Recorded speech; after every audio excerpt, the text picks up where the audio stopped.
अस्सलाम वालेकुम, welcome to my YouTube channel learning with G. आज हमारा लेसन नंबर 27 से स्टार्ट हो रहा है। आई होप कि आपको प्रीवियस लेक्चर्स भी समझ में आ गए होंगे। अगर आप लोगों ने वे वीडियोस नहीं देखी हैं तो उनको भी देख लेना। जो चीज़ आपको समझ में नहीं आती है कमेंट सेक्शन में कमेंट करिएगा, ताकि समझ आ जाए मुझे भी कि आपको क्या चीज़ समझ आ रही है और क्या चीज़ नहीं आ रही है। एनीवेज, वीडियोस को स्टार्ट करने से पहले मैं आप सबसे रिक्वेस्ट करती हूँ कि मेरे चैनल को सब्सक्राइब करें, लाइक करें, कमेंट करें, ऑल्सो शेयर करें। तो बेसिकली हम सेकंड लैंग्वेज एक्विजिशन पढ़ रहे हैं। तो इसमें हमारा जो लेसन है, लेसन नंबर 27, उसमें हम investment and social identities in second language acquisition के बारे में पढ़ेंगे। सबसे पहले इन्वेस्टमेंट क्या होती है। इन्वेस्टमेंट कहा जाता है addresses the role of social factors. इसका जो फोकस होता है वो हमारी पास्ट हिस्ट्रीज़ के ऊपर होता है कि किस तरह से हमारी पास्ट हिस्ट्रीज़ जो हैं वो होती हैं, ठीक है। उसके बाद हमारे लाइफ एक्सपीरियंस के ऊपर, लिव्ड जो हम एक्सपीरियंस कर रहे हैं हर चीज़ का, उसके ऊपर इसका जो है वो फोकस होता है। और इसका फोकस होता है सोशल प्रैक्टिसेस के ऊपर। हम क्या सोशल प्रैक्टिसेस करते हैं, क्या चीज़ें करके हम अपनी लैंग्वेज को अचीव करते हैं, ठीक है। शेप लर्निंग, लैंग्वेज लर्निंग, ठीक है। Focus on how histories, lived experiences and social factor practices shape learning, language learning. किस तरह से ये सारी चीज़ें जो हिस्ट्रीज़ हैं पास्ट की, जो एक्सपीरियंसेस हैं, जो सोशल प्रैक्टिसेस हैं, ये कैसे हमारी जो है ना शेप करते हैं हमारी लैंग्वेज लर्निंग को, ठीक है। हमें किस तरह से लैंग्वेज एक लर्न करते हैं हम लोग, इन सारी चीज़ों को एक्सपीरियंस करके, इन सारी चीज़ों को स्टेप्स से गुजर के हम अपनी लैंग्वेज की लर्निंग कर रहे होते हैं बेसिकली, ठीक है। इसको हम लोग इन्वेस्टमेंट कहते हैं। सोशल आइडेंटिटीज़ क्या है। सोशल आइडेंटिटी कहा जाता है हमारी अपनी आइडेंटिटी, जिसमें हमारी सोशल क्लास आती है, हम जहाँ से बिलोंग करते हैं, ठीक है। हमारी एजुकेशन आती है, हमारी एजुकेशन आती है, ठीक है। यानी कि एक पर्सन है जो डिफरेंट रोल प्ले कर रहा है। अब ठीक है, जैसे मैं हूँ, ठीक है, मेरी सोशल आइडेंटिटी में मेरी अपनी आइडेंटिटी आएगी। मैं हर जगह पे डिफरेंट रोल प्ले कर रही हूँ। अपने घर में डिफरेंट रोल प्ले कर रही हूँ, बाहर डिफरेंट रोल प्ले कर रही हूँ, फ्रेंड्स के साथ डिफरेंट रोल प्ले कर रही हूँ। हर एक चीज़ में मैं अपना एक डिफरेंट रोल जो है ना वो प्ले कर रही हूँ, ठीक है। तो ये सारी जो होगी वो मेरी सोशल आइडेंटिटी होगी, यानी कि मेरी आईडी होगी। Whenever we speak our identity. जब भी हम लोग बोलते हैं हम अपनी आइडेंटिटी को शो कर रहे होते हैं बेसिकली। हम अपनी सोशल क्लास को शो कर रहे होते हैं। हम जहाँ से बिलोंग करते हैं हम उस चीज़ को शो कर रहे होते हैं। हम अपनी ऑक्यूपेशन और अपनी एजुकेशन को भी शो कर रहे होते हैं। ये होती है सोशल आइडेंटिटी। अब ये इन्वेस्टमेंट एंड सोशल आइडेंटिटीज़, ये दो चीज़ें हमने देखनी है सेकंड लैंग्वेज एक्विजिशन में। तो सबसे पहले अडोलसेंट का जो है ना वो टॉपिक आपको नज़र आता है।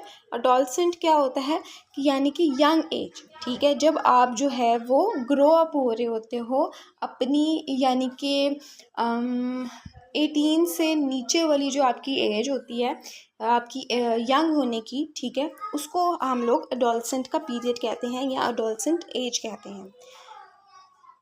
अब सेकेंड लैंग्वेज, या जब भी आप कोई लैंग्वेज को सीख रहे हो तो वो एक एज होती है जिसमें कहा जाता है कि एक पर्सन जो है वो इस एज में ज़्यादा अच्छा सीख सकता है, ज़्यादा अच्छी लर्निंग कर सकता है, लैंग्वेज को लर्न कर सकता है।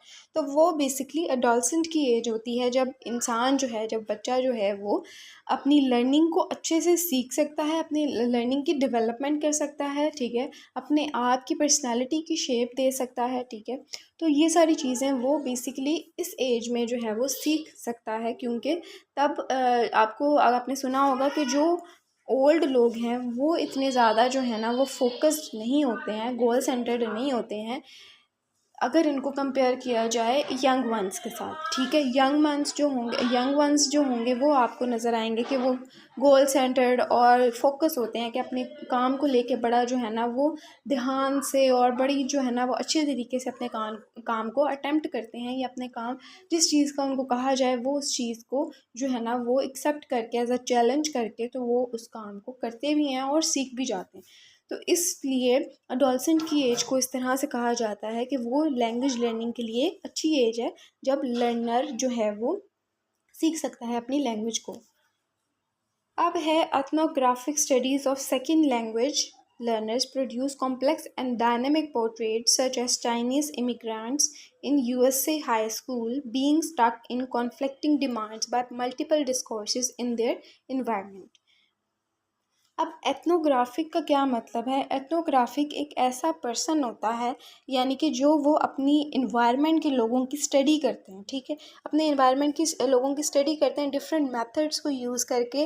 वो मेथड्स कौन से होते हैं? पार्टिसिपेंट मेथड को यूज़ करके, ऑब्जर्वेशन मेथड को यूज़ करके, फेस टू फेस इंटरव्यू के ज़रिए जो है ना वो इन मेथड्स के थ्रू जो है वो अपने पर्सनस जो होते हैं उनके इन्वायरमेंट की स्टडी करते हैं, ठीक है।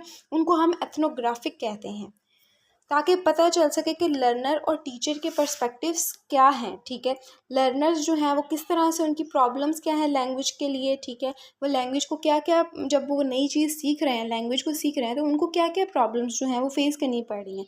इसके अलावा टीचर्स को क्या जो है ना वो पर्सपेक्टिव है उनका लैंग्वेज के हवाले से, कि वो क्या सोच रहे हैं, लैंग्वेज के लिए उनकी क्या प्रॉब्लम्स हैं, या उनको क्या चीज़ें जो हैं वो सीखनी चाहिए ताकि वो लर्नर को सिखा सकें।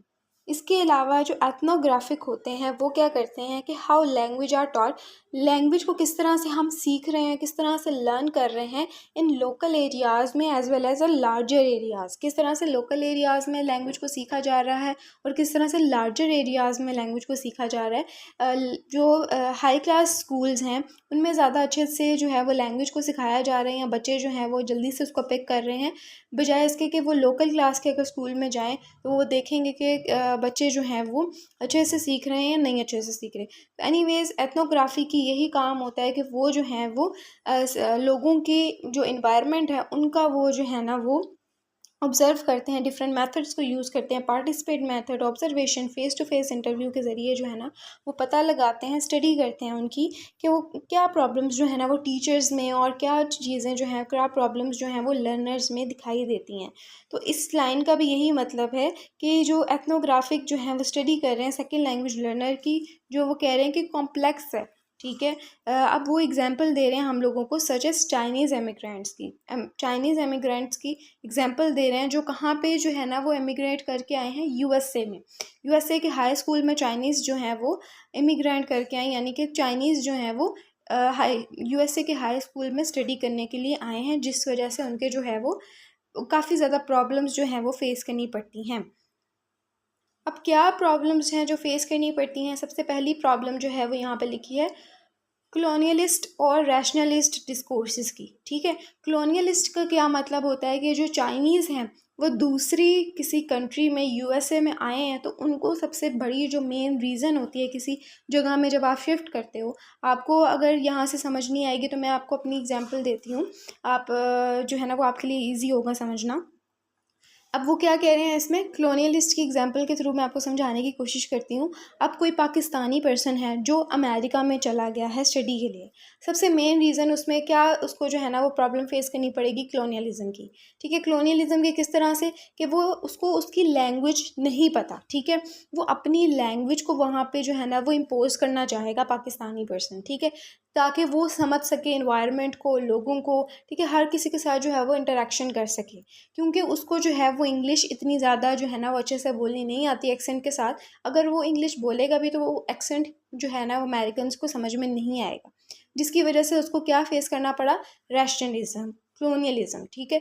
क्योंकि अमेरिकन्स जो होंगे वो अपनी लैंग्वेज को ज़्यादा इंपॉर्टेंस देंगे, अपनी लैंग्वेज को सुपीरियर कहेंगे, अपना जो कल्चर है, अपनी जो लैंग्वेज है, ईच एंड एवरीथिंग जो है ना वो इम्पोज करेंगे उस पाकिस्तानी पर्सन पे।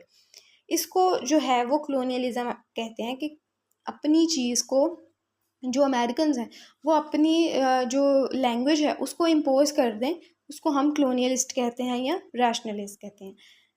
तो अब चाइनीज़ के साथ भी यही हुआ, जब वो यूएसए के हाई स्कूल में इमिग्रेट करके गया तो उसने क्या चीज़ फेस की, कलोनियलिस्ट की। चाइनीज़ जो उसकी लैंग्वेज थी वो डिफरेंट थी, और जो यूएसए में हाई स्कूल में लैंग्वेज बोली जाती थी वो डिफरेंट थी। तो उसको जो है वो ये चीज़ फेस करनी पड़ी कि लोग उसके जो यूएसए के स्टूडेंट्स थे या टीचर्स थे वो अपने कल्चर को, अपनी लैंग्वेज को उसके ऊपर इम्पोज करते थे, ठीक है। दूसरा है मॉडल मिनॉरिटी। मॉडल मिनॉरिटी का क्या मतलब है, कि अपने आप को सुपीरियर कहना, ठीक है, अपनी मिनॉरिटी को सुपीरियर कहना। तो वहाँ के जो पर्सन्स थे, जो हाई स्कूल के स्टूडेंट्स थे, जो उसके फ्रेंड्स थे, वो अपनी जो कंट्री होती है उसको सुपीरियर कहते हैं। आपने देखा होगा कि हर कंट्री का पर्सन जो है वो अपनी कंट्री को सुपीरियर कहता है, ठीक है। हर किसी की यही कोशिश होती है कि हमारी कंट्री जो है वो सबसे अच्छी है, बाकी कंट्रीज़ जो हैं वो इतनी अच्छी नहीं हैं, ठीक है। सेकंड, उसमें उसको मॉडल मिनॉरिटी देखने को मिला, ठीक है। थर्ड, उसको मिला चाइनीज़ कल्चरल नेशनलिस्ट डिस्कोर्सेस, ठीक है। इसमें भी जो है वो चाइनीज़ कल्चर सारा आ जाएगा। चाइनीज़ का जो है वो कल्चर डिफरेंट था, लेकिन जो यूएसए के कल्चर था वो डिफरेंट था, जिसकी वजह से उसको जो है वो प्रॉब्लम फेस करनी पड़ी। इसी तरह से मैं अगर आपको एग्जांपल जैसे दे रही थी पाकिस्तानी की, तो पाकिस्तानी जो है वो अब यूएसए या अमेरिका की जो है ना वो यूनिवर्सिटी में जैसे लोग जाते हैं, तो उसको क्या, सबसे पहले आपको मैंने बताया कि कलोनियलिज्म की जो है ना वो उसको प्रॉब्लम फेस करनी पड़ेगी, कि हर बंदा जो है वो उसको अपनी लैंग्वेज के बारे में बता रहा है, अपनी लैंग्वेज को इम्पोज कर रहा है, और ये बोल रहा है कि कोई ये नहीं कह रहा कि ठीक है तुम उर्दू में हमसे बात करो या अपनी बात समझाने की कोशिश करो, क्या पता हम तुम्हारी बात समझ लें। नहीं, हर बंदा ये कह रहा है कि जो हमारी लैंग्वेज है उसको बोलो, ताकि हमें समझ आए कि तुम क्या बात कर रहे हो, ताकि हम तुम्हारे साथ जो है ना वो कम्युनिकेशन कर सकें, इंटरेक्शन कर सकें। सेकंड पे क्या, अगर आपको मैं एग्जांपल दूँ मॉडल मिनॉरिटी की, तो क्या कि हर जो अमेरिकन हैं वो अपनी कंट्री को जो है ना वो सुपीरियर कह रहे हैं एज़ कम्पेयर टू पाकिस्तानी, ठीक है। वो यही चाह रहे हैं कि हमारी जो कंट्री है वो बिल्कुल ठीक है और जो बाकी कंट्रीज़ हैं वो इतनी अच्छी नहीं है। थर्ड पे क्या, चाइनीज़ कल्चर नेशनलिस्ट, जो चाइनीज़ है वो इस चीज़ में फंस के रह गया है। पाकिस्तानी जो है वो इस चीज़ में जो है उसका कल्चर बिल्कुल डिफरेंट है, उसकी हर एक चीज़ जो है वो डिफरेंट है। अमेरिकन्स की हर चीज़ जो है वो डिफरेंट है, लेकिन अमेरिकन्स जो हैं वो कह रहे हैं कि अगर तुम हमारे कंट्री कल्चर में आ गए हो तो अब हमारे कल्चर को अडॉप्ट करो। ये चीज़ इसी तरह से है, अगर हम अमेरिका में जाके शलवार कमीज़ पहनने लग जाएं फीमेल्स, तो उनके लिए क्या होगा, वो अजीब लग रहा होगा, ठीक है, हम लोगों को। इसीलिए जब हम लोग बाहर की कंट्रीज़ में जाते हैं तो आपने देखा होगा लोगों की पिक्चर्स, कि वो उसी जो इन्वायरमेंट होता है, उसी जो कल्चर होता है, वो उस चीज़ के ड्रेसेस को अडॉप्ट कर लेते हैं, ताकि हमें भी अजीब फील ना हो और लोगों को भी अजीब फील ना हो। जिस कल्चर में जाता है इंसान उसी चीज़ को अडॉप्ट करना पड़ता है। तो ये प्रॉब्लम्स जो हैं वो फेस करनी पड़ती हैं। अब यहाँ पे जो बेसिकली उन्होंने चाइनीज़ की एग्जांपल दी है, तो आप जो है वो एग्जांपल्स को चेंज भी कर सकते हो। जो एग्जांपल आपको समझ में आ रही है आप उसी को देने की कोशिश कर सकते हो। अब individual students manage there identities differently in this complex environment. जो हर एक स्टूडेंट है वो अपनी आइडेंटिटी को डिफरेंटली मैनेज कर रहा है इस कॉम्प्लेक्स एनवायरनमेंट में।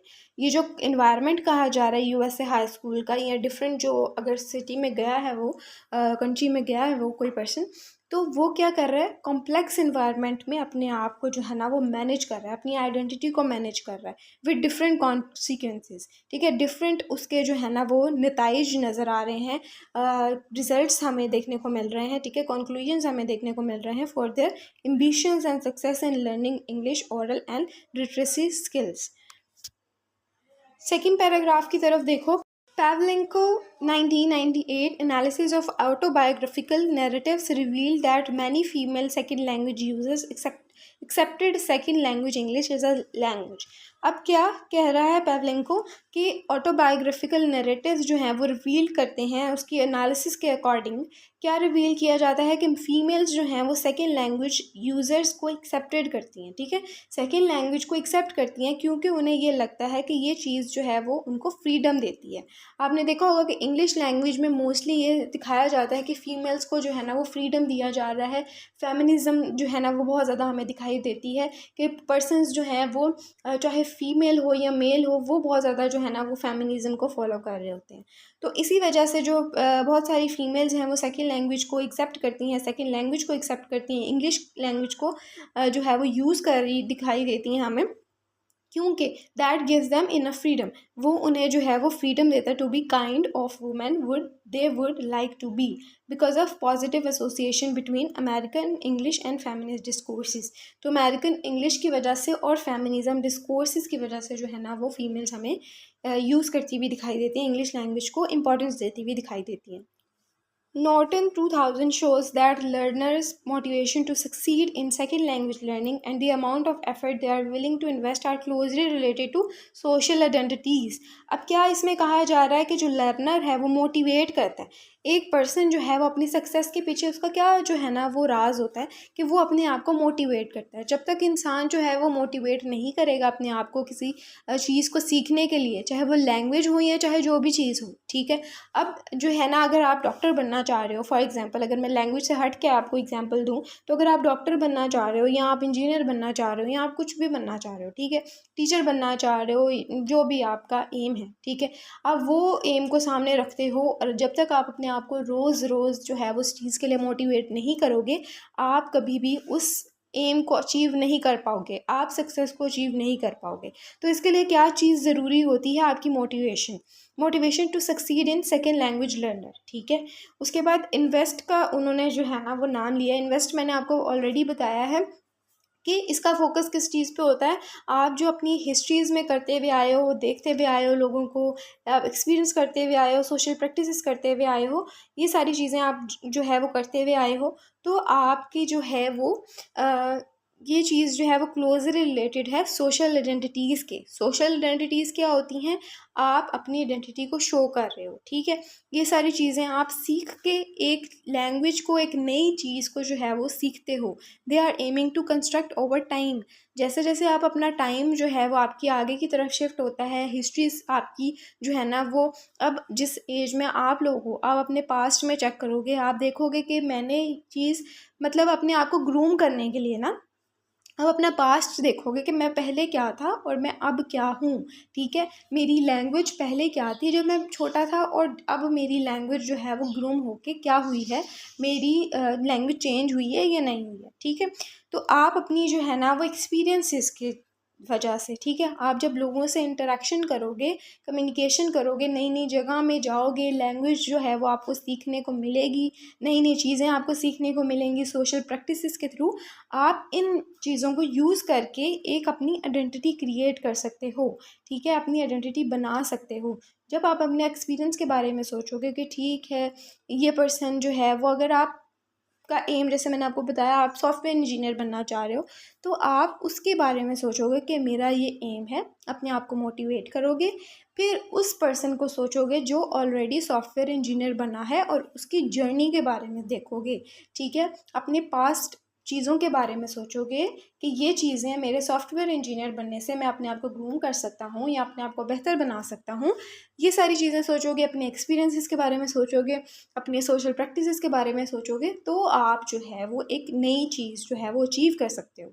इसी तरह से जब आप अपनी जो है ना वो हिस्ट्रीज़ के बारे में सोचोगे, आपका फोकस जो है वो अपनी हिस्ट्रीज़ के ऊपर होगा, सोशल फैक्टर्स के ऊपर होगा, रोल ऑफ फैक्टर्स के ऊपर होगा, अपनी एज, जेंडर, सोशल क्लास, ठीक है, ये सारी चीज़ों के ऊपर आप जब आपका फोकस होगा तो आप एक नई लैंग्वेज को सीख सकोगे और प्लस आप अपने आप को मोटिवेट करोगे तो, ठीक है। इस चीज़ के ऊपर बात हो रही है टू कंस्ट्रक्ट ओवर टाइम, और ये चीज़ें जो हैं वो ओवर टाइम जैसे जैसे टाइम गुजरता जा रहा है ये सारी चीज़ें जो हैं वो आप कंस्ट्रक्ट कर सकते हो। अब यहाँ पे वेरिएशन के दो स्ट्रैंड हमें बताए गए हैं सेकेंड लैंग्वेज लर्नर के, एक क्वांटिटेटिव है और एक जो है वो क्वालिटेटिव है। अब क्या कहा जा रहा है? In quantitative strand we have seen that social linguistic factors play an important role. Quantitative में जो है वो देखा जाता है कि सोशल लिंग्विस्टिक फैक्टर्स जो हैं वो इम्पॉर्टेंट रोल प्ले करते हैं of increasing importance as learner become more advance.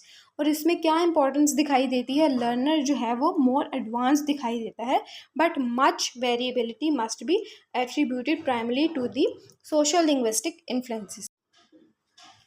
ये चीज़ हमें कहाँ दिखाई देती है? क्वांटिटेटिव स्ट्रैंड में, ठीक है।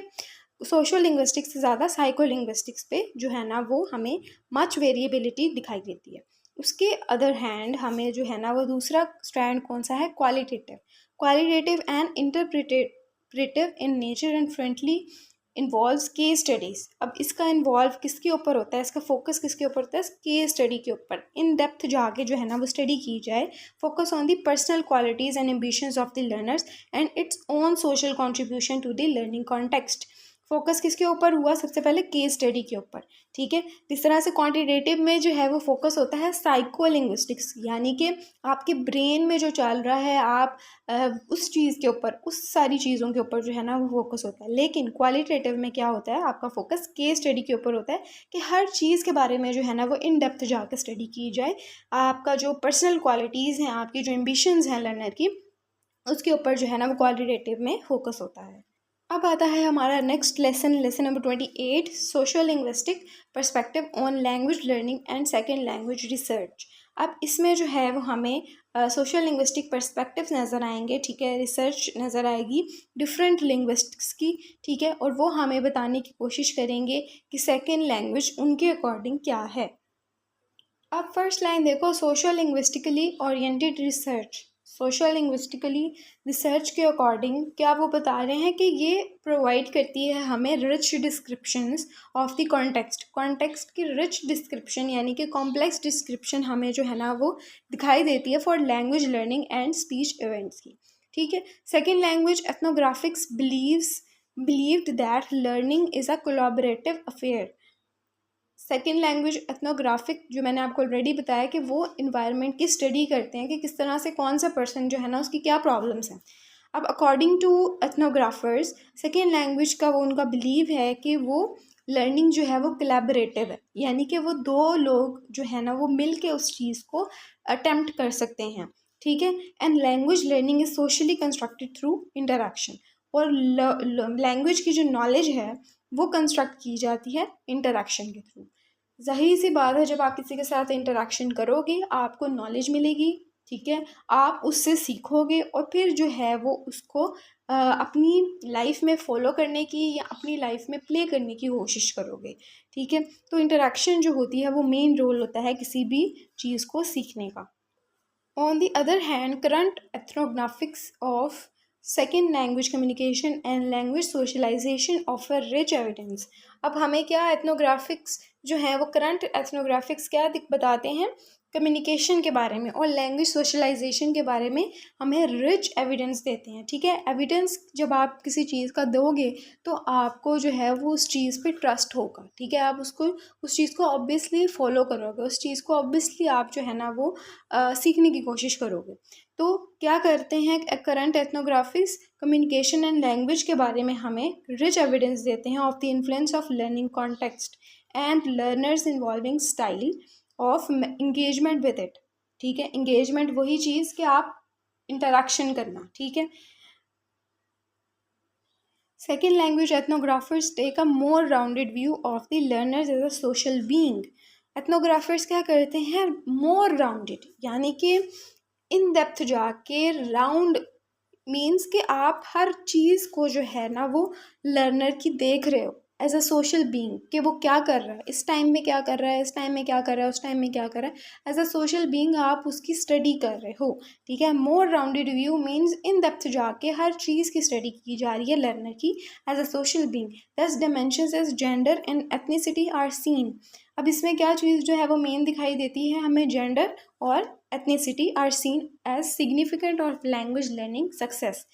सक्सेस के पीछे किसका हाथ है, आपके जेंडर का और एथनिसिटी का। Different research groups are pursuing theoretical agendas by focusing on different parts of the total language learning process। अब different जो researchers हैं उनका फोकस किस चीज़ के ऊपर होता है, different parts of total language learning के ऊपर, कि किस तरह से आप लैंग्वेज को प्रोसेस कर रहे हो, किस चीज़ कौन सी प्रोसेसिंग के स्टेप्स को फॉलो करके आप अपनी लैंग्वेज को जो है ना वो लर्न कर रहे हो, उस पार्ट्स के ऊपर जो है ना वो डिफरेंट रिसर्चर्स का फोकस होता है। वाइल मैनी एम्फोसाइज, लेकिन कुछ जो है वो एम्फोसाइज करते हैं, फोकस करते हैं modelling of learning, grammars as core issue. अब ग्रामर को जो है वो कोर इशू कहा गया है कि कुछ जगह पे ऐसा होता है, रिसर्चर्स ये देखते हैं कि ऑब्वियसली जब आप अपनी लैंग्वेज को सीख रहे हो, अगर आपने फॉर एग्जांपल इंग्लिश लैंग्वेज को सीखना है तो उसके लिए आपको मेन चीज़ जो है वो बहुत ज़्यादा इशू क्या नज़र आएगा स्टूडेंट्स में, आपकी ग्रामर, ठीक है। आपको नहीं पता कि आपने एक सेंटेंस लेना है तो आपने कितना उसको लंबा करना है, कहीं पे जाके आपने स्टॉप करना है, कहाँ पे आपने जो है ना वो कॉमा लगाना है, कहाँ पे आपने वर्ब लगाना है, कहाँ पे आपने सब्जेक्ट लगाना है। आपको प्रेपोजिशंस का नहीं आइडिया होगा, ठीक है, आपको ग्रामर का नहीं पता, आपने कहाँ पे कौन सी ग्रामर, कौन सा वर्ड जो है वो कौन सा सेंटेंस में ऐड करना है। तो ये एक मेन इशू हो गया। Other focus on language learning process और ऑन सेकेंड लैंग्वेज इंटरेक्शन, और कुछ जो है उनका फोकस होता है प्रोसेसिंग के ऊपर अगेन, और क्या, सेकेंड लैंग्वेज इंटरेक्शन के ऊपर। जब आप इंटरेक्शन करते हो, जब आप किसी से जो है ना वो देखते हो, उसे बोलता हुआ देखते हो, अगर आपने इंग्लिश सीखनी है, आप किसी को जब तक इंटरेक्ट नहीं करोगे, उसे नहीं बोलोगे कि मेरे साथ इंग्लिश में बात करो, इसीलिए आपको जो है ना वो ज़्यादातर कहा जाता है कि आप एक दूसरे के साथ जो है वो कम्युनिकेशन करो, इंटरेक्शन करो, ताकि आपकी जो मिस्टेक्स हैं वो एक दूसरे पर्सन जो है वो निकाल सके, जिसको एक बेटर इंग्लिश आती है या बेटर चीज़ें जो हैं वो आती हैं।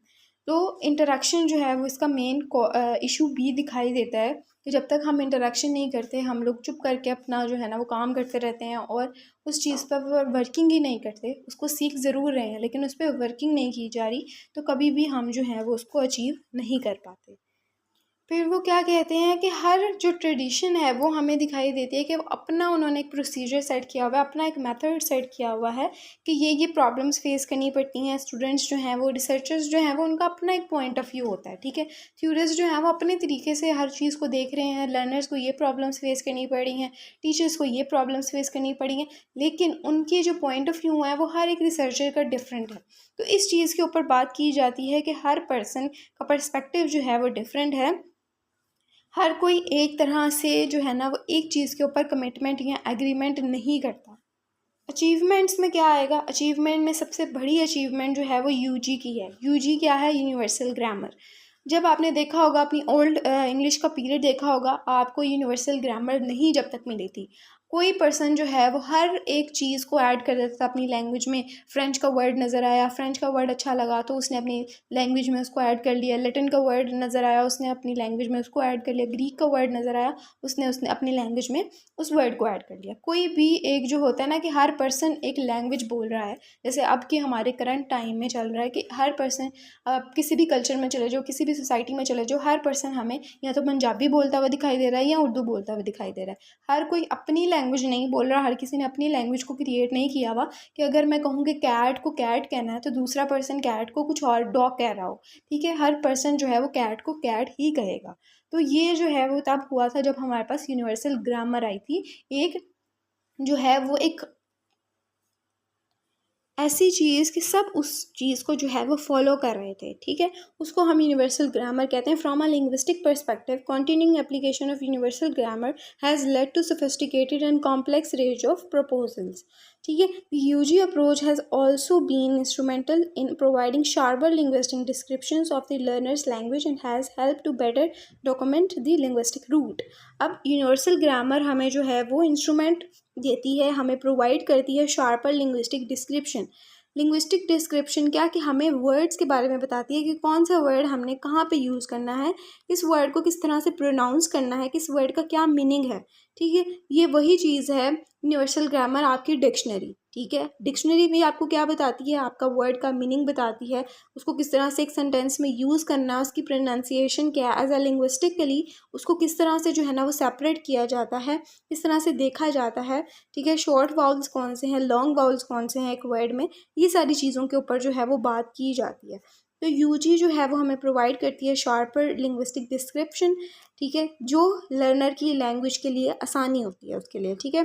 जब वो उस चीज़ को रीड कर लेगा, उस वर्ड को, उस डिस्क्रिप्शन को रीड कर लेगा, तो उसके लिए लैंग्वेज सीखने में आसानी होगी। और दूसरा क्या हेल्प करती है? To better document the linguistic root. अब यहाँ पे आपने देखा होगा कि अचीवमेंट में 3 पर्सपेक्टिव हमें नज़र आते हैं, तो ये चीज़ आपने याद रखनी है। लिंग्विस्टिक पर्सपेक्टिव नज़र आया जो मैंने आपको ऑलरेडी बता दिया, कॉग्निटिव पर्सपेक्टिव है, सोशल लिंग्विस्टिक पर्सपेक्टिव है, तो ये चीज़ आपने याद रखनी है। अचीवमेंट में आपने इन पर्सपेक्टिव्स की, इन 3 पर्सपेक्टिव की बात करनी है। लिंग्विस्टिक मैंने आपको बताया। सेकंड पे हम बात कर लेते हैं कॉग्निटिव पर्सपेक्टिव। कॉग्निटिव पर्सपेक्टिव जो आपको नाम से ही पता चल रहा है कि आपकी थिंकिंग से रिलेटेड है, आपकी ब्रेन से रिलेटेड है। Main developments have been the application of information processing models to grammar learning domains. The connectionist models radically challenge traditional thinking in grammar learning. अब इसमें क्या बात आ गई, traditional thinking in grammar learning, कि हम एक लैंग्वेज को सीख रहे हैं तो हम सबसे पहले उसको थिंक करेंगे, हम उसको अपनी ब्रेन में जो है ना वो स्टॉर्म करेंगे, फिर उसकी थिंकिंग करेंगे और फिर एक लैंग्वेज को जो है वो सीखेंगे। ठीक है, ये इसी तरह से है कि हम कनेक्शनिस्ट क्या है कि कनेक्शन, हम किस तरह से लैंग्वेज साउंड को पहले देखते हैं। पहले क्या किया हमने, अपने माइंड में जो है वो लैंग्वेज के साउंड को सेट किया। ठीक है, उसके बाद हमने क्या किया, वर्ड्स को देखा। ठीक है, वर्ड्स को किस तरह से जो है ना वो प्रोनाउंस किया जा रहा है, एक वर्ड का क्या मीनिंग है, हमने यूजी ग्रामर की हेल्प से जो है वो देखा। ठीक है, उसके बाद हमने जो है वो उसको अपने सेंटेंसेस में यूज़ करना शुरू किया, इंटरेक्शन करना शुरू किया लोगों के साथ, और फिर जाके जो है हम एक लैंग्वेज में सक्सेसफुल हो सके। ठीक है, उस लैंग्वेज को अचीव कर सके।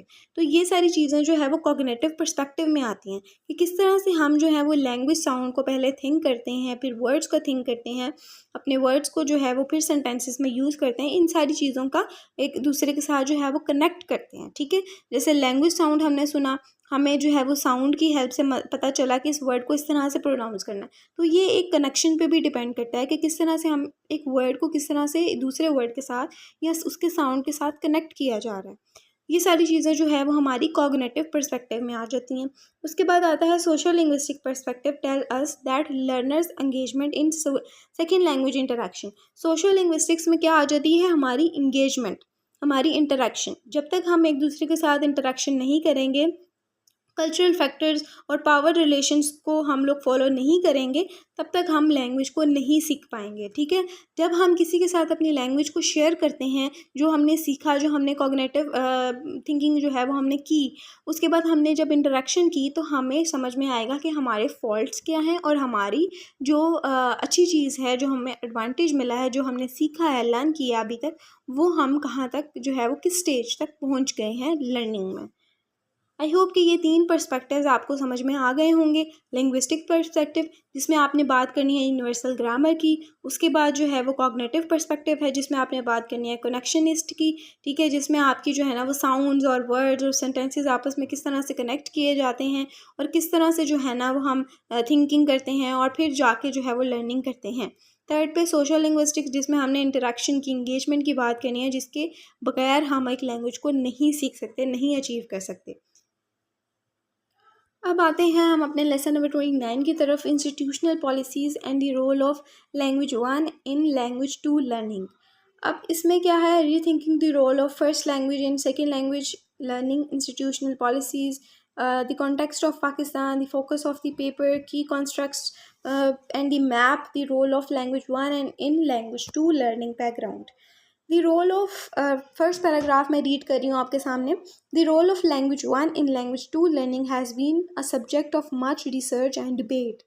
रोल जो है वो language 1 का language 2 में उसकी लर्निंग में क्या देखा जाता है, मच उसके बारे में बहुत सारी डिबेट और बहुत सारी जो रिसर्च हैं वो हमें एज अ सब्जेक्ट हमें नज़र आ जाती हैं। यानी कि बहुत सारी चीज़ें जो हैं वो हमें एज अ सब्जेक्ट देखने को मिल जाती हैं लैंग्वेज 1 की।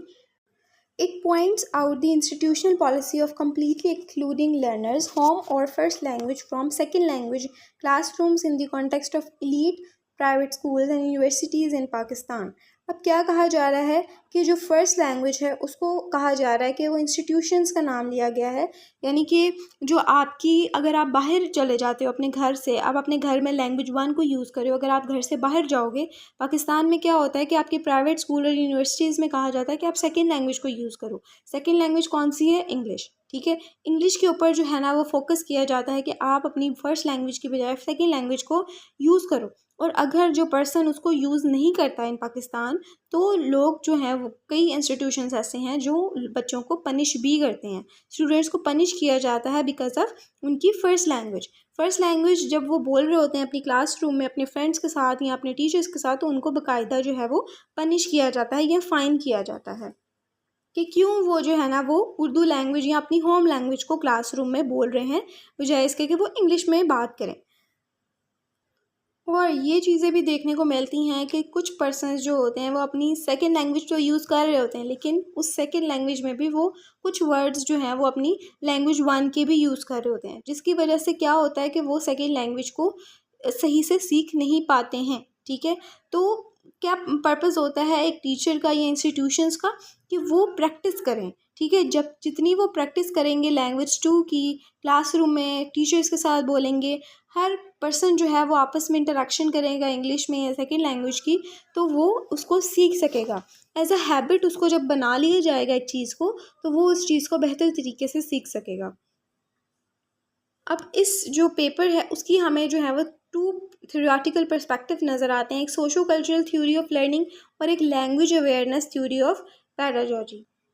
सोशो कल्चरल में क्या होता है, आपकी इंटरेक्शन आती है, ठीक है। जब तक आप एक दूसरे के साथ इंटरेक्शन नहीं करोगे, एक दूसरे के कल्चर को नहीं समझोगे, ठीक है, दूसरों के साथ कम्युनिकेशन नहीं करोगे, अपनी लैंग्वेज को यूज़ नहीं करोगे, तो आप लर्न नहीं कर सकते हो लैंग्वेज को।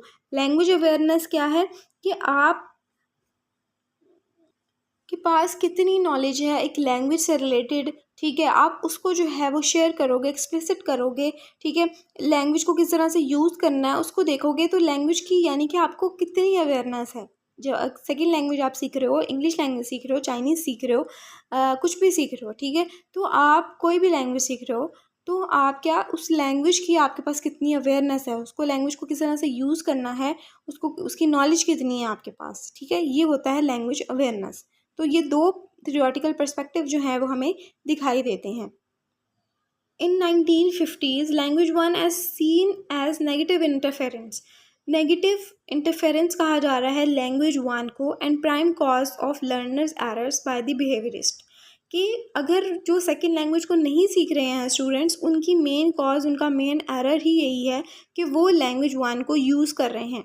Contrastive analysis claimed that language 1 interference was the main impediment toward language 2 learning. अब क्या क्लेम किया जा रहा है कि जो लैंग्वेज 1 है उसकी interference was the main impediment है toward language learning. It emphasized that similar aspects of language 1 facilitate similar effects, यानी कि लैंग्वेज 1 और अगर लैंग्वेज 2 सेम चीज़ें हैं, सिमिलर एस्पेक्ट्स हैं उसके अंदर, ठीक है, कुछ मेन चीज़ें हैं, सिमिलर चीज़ें हैं दोनों में, लैंग्वेज 1 और लैंग्वेज 2 में, तब आप जो है वो लर्निंग कर सकोगे। अगर डिसिमिलर चीज़ें हैं तो आपके लिए जो है वो डिफ़िकल्टी है कि आप उसको सीख नहीं सकते हो या उसको अचीव नहीं कर सकते हो। अब जो मेन चीज़ें हैं वो सारी चीज़ें मैं आपको जो है ना वो साइड बाय साइड समझाने की कोशिश कर रही हूँ। सारी चीज़ें आई होप कि आपको समझ में आ रही होंगी। फिर भी जो चीज़ें अगर आपको समझ में नहीं आती हैं, आप कमेंट सेक्शन में कमेंट कर देना ताकि मैं आपको और बेहतर तरीके से समझा सकूँ। जब मैं आपको कंसेप्ट दे दूँगी, ठीक है, इन शॉर्ट करके, तो आप जब इन पैराग्राफ्स को पढ़ोगे, जैसे मैं आपको हर वीडियो में कहती हूँ, आप जब इन पैराग्राफ्स को पढ़ोगे तो आप बेहतर तरीके से उसको और अच्छे से समझ सकोगे और पेपर में लिख भी सकोगे। ज़रूरी नहीं है इसको आपने वर्ड टू वर्ड लिखना है और हर एक चीज़ जो है ना वो स्टार्ट टू एंड तक याद करनी है, रट्टा मारना है, ऐसा नहीं है। आपने कंसेप्ट लेना है, जैसे मैं आपको कंसेप्ट दे रही हूँ, आप अगर एज इट इज़ वही कंसेप्ट अपने पेपर में लिख दोगे तो भी आपका पेपर अटेम्प्ट हो जाएगा। अब आते हैं लेसन नंबर 30 की तरफ, the facilitative role of language 1। अब इसमें क्या है, contrastive analysis was strongly criticise by Chomsky. अब कंट्रास्टिव एनालिसिस जो है वो क्रिटिसाइज करता है चॉम्स्की के ऊपर, ठीक है। वो क्या कहता है कि language one was not a major source of learners error, कि लैंग्वेज वन जो हम कहते हैं कि लैंग्वेज वन जो है वो सेकेंड लैंग्वेज में ऐड की जाती है, ये जो है वो लर्नर का मेन कॉज होता है, मेन एरर होता है कि वो लैंग्वेज को नहीं सीख पा रहा सेकेंड लैंग्वेज को। ये ऐसा नहीं है अकॉर्डिंग टू चॉम्स्की, ठीक है। चॉम्स्की जो है वो क्रिटिसाइज़ करता है कंट्रास्टिव एनालिसिस के ऊपर। वो कहता है कि लैंग्वेज वन जो है वो मेन एरर नहीं है लर्नर्स का कि वो सेकेंड लैंग्वेज को नहीं सीख रहे। डुले और burnt presented a study in 1974 इन विच दे, अब इसमें क्या वो कहते हैं, चैलेंज करते हैं इन एजम्पशंस का, इन कंट्रास्टिव एनालिसिस का, कि इस तरह से नहीं है, ठीक है, और आपसे क्वेश्चन करते हैं कि क्या इस तरह है या नहीं है।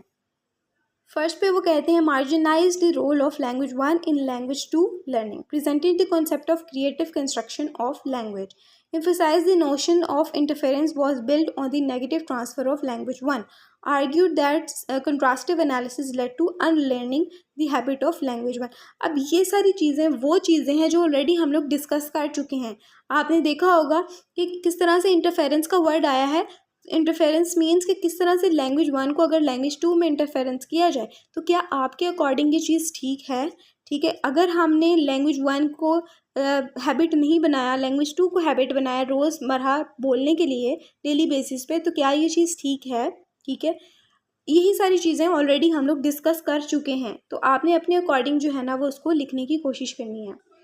As theorist revisited the role of language 1 in language 2। अब थ्योरिस्ट क्या करते हैं, जब ये सारी चीज़ें, ये assumptions और ये क्रिटिसिज्म देखते हैं, तो वो दोबारा से रिविज़िट करते हैं लैंग्वेज 1 और लैंग्वेज 2 की लर्निंग का, कि क्या चीज़ हमें एक नई चीज़, क्या जो है ना वो सिग्निफिकेंट शिफ्ट देखने की कोशिश करते हैं कि क्या चीज़ जो है वो हम फाइंड कर सकते हैं। New concept of learners labours, traditional competence, idiosyncratic dialect, approximative system and interlanguage were introduced.